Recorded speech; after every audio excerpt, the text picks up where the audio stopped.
Alright, what's up? Welcome back to the channel. So we are going to do a little project on our lunch. We're going to skip our whole lunch break because we're working on the Fox. So we're going to call lunch short and work on the panels for the Comet real fast. I'm going to show you all a cool little trick that you could technically do at your house, in your driveway, in your garage, in your mama's bathroom, wherever you're at, you can do it. So we got them all cut out, you've seen. We got them fit into the car. I brought them into the shop. I cleaned them all up, sanded the edges, straightened them out, dollied any dents out of them. You know, just went through, combed them over, got them decent. We're not looking for perfection. Now we want to paint them. We don't want. I thought about rattle canning them yesterday, but I was like, nah, we'll just bring them to the shop. Thought about just doing them straight gloss black, but then I was like, nah, we have the capabilities to do a little extra. So let's go ahead and do a little extra. So we're gonna make these look like carbon fiber, or appear kind of like a carbon fiber look. They'll be in the car, they'll be in the back of the car, so it's not like you'll be right on top of them, but if you glance back there, you kind of want it all look like carbon, for cheap. So let me flip you around. So we've got them all cleaned up, we got all of our edges radiused, they're not perfect, got all that radiused, got all of our corners radiused, you know, all of them. All that stuff cleaned up, everything cleaned up, sanded. We sanded it with 180 grit on the DA just to get some good scuffs and scratches all down in them. You know, besides that, just clean up your curves. This is for the drive shaft loop, obviously, so just clean all your curves up. Deburr everything so you ain't got no sharp edges. Scuff it down with 180, then take soap and water, Scotch-Brite, wash everything. We've now laid Bulldog on it. So we've got everything shot with Bulldog adhesion promoter, and we are now going to put some self-etching primer on it. So this is the product that I'm going to use for this step. It is hot as crap here. The heat index for today, y'all, is 108 here. Self-etching primer, there's the part number. I'm going to just use rattle can. As you can see right there, you can put it on aluminum. I laid down the Bulldog first, to just help with adhesion also. So you have Bulldog laid on there for adhesion promotion, and then you also have, we're going to put a self-etching primer on there. These are both can be found in rattle can form. Of course, I shot my Bulldog in the paint gun because that's how I buy it, but you can go to your local part supplier and get Bulldog in a rattle can, and then you can get any kind of self-etching primer. All self-etching primer does is it bites into the metal.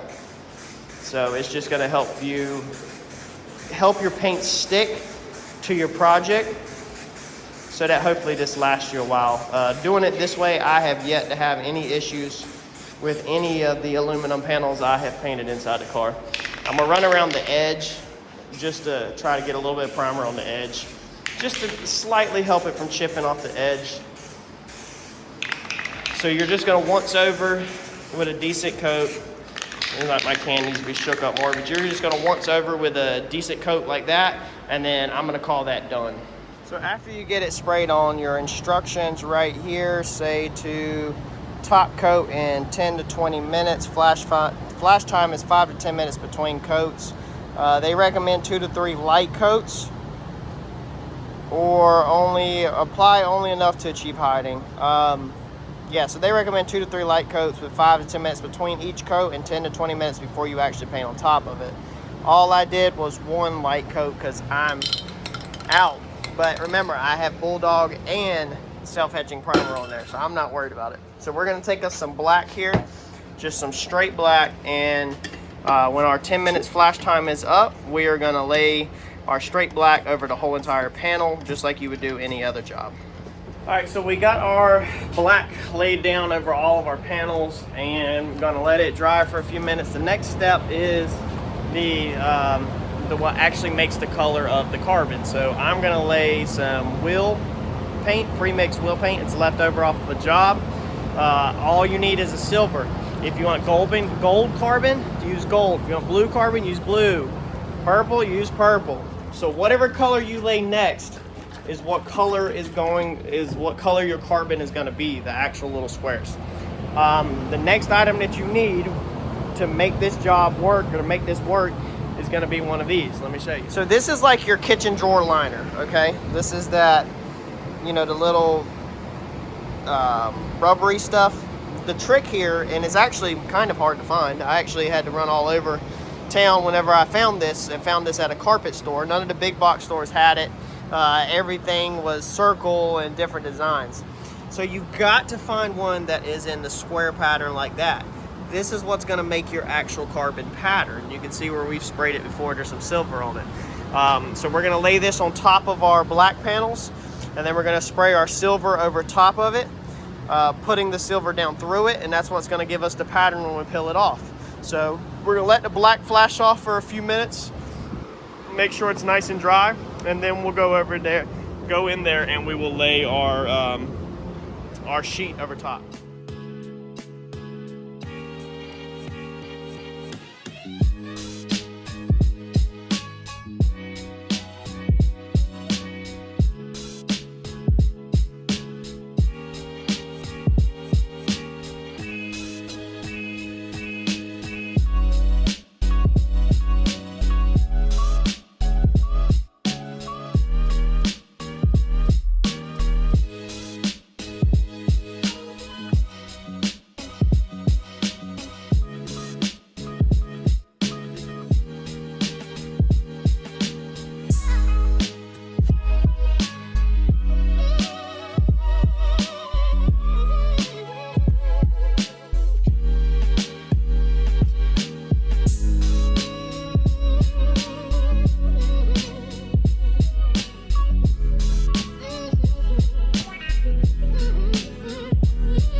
So if you look right here, you see how it's like extra gray, you can't hardly see it.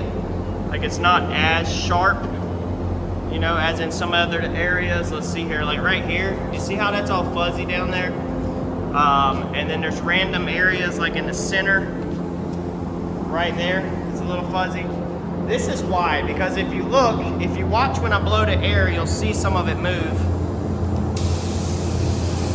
See how that moves?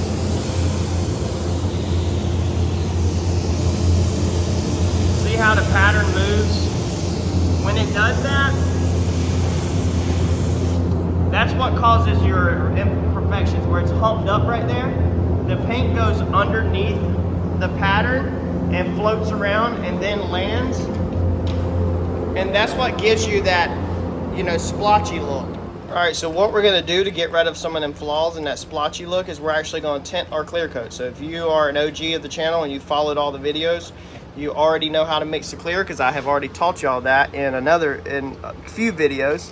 And you also know how to make tinted clear, because I have also taught you that in taillight videos. So we're gonna add our black, and we're gonna do just a little bit to get started. We can always come back in here and add more black, but we don't want to put too much in. And then we're gonna go in there and lay this tint over top of our carbon pattern. You can look how wet my arms are. That's how hot it is here. Heat index of 108 today. It is smoking.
right, so as you can see now, we have tinted down our pattern where it don't look as bad. Okay, it's still paint. It's still not perfect. I rushed this. You could do a lot better job at your house taking your time, making sure your material is flat will get the best results. You won't have none of that right there if your material is flat. So now I'm gonna go and get my clear coat in my gun, and I'm gonna pound on just straight clear. All right, so there's what it looks like when it's done. Not terrible.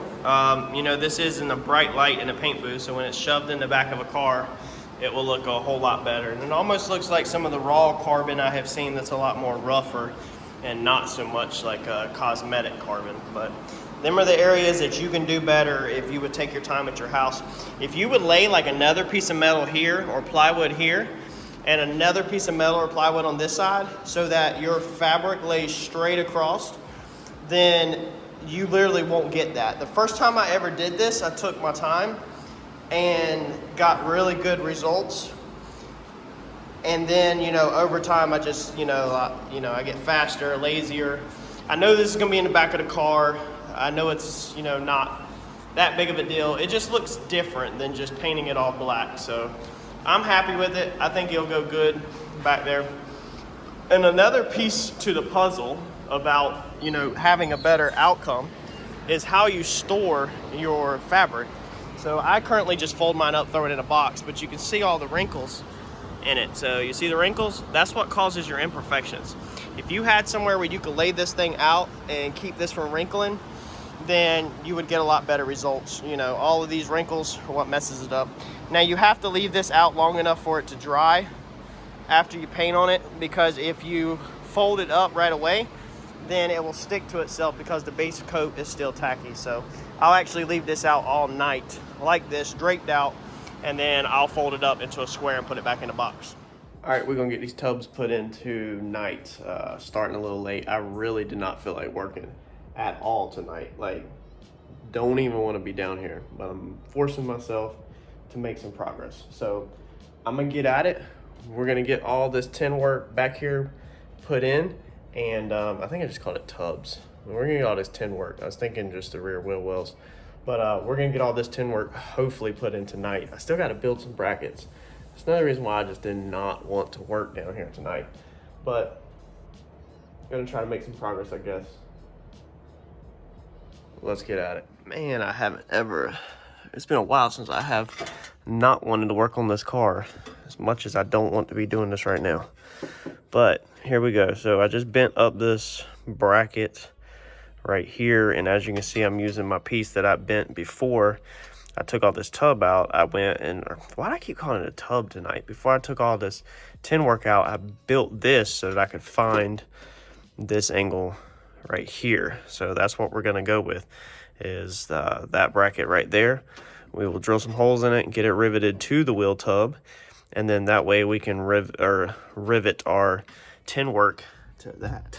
So that's literally all this is a template of the curve that is right here in this side. So it pretty much matches that curve right there. If you lay it on, you can see semi matches that. So this is the piece that I'm now going to drill holes in, clean the edges up, file it, and then rivet this to the wheel tub so we can rivet our new pieces to that. All right, so we got these things put in.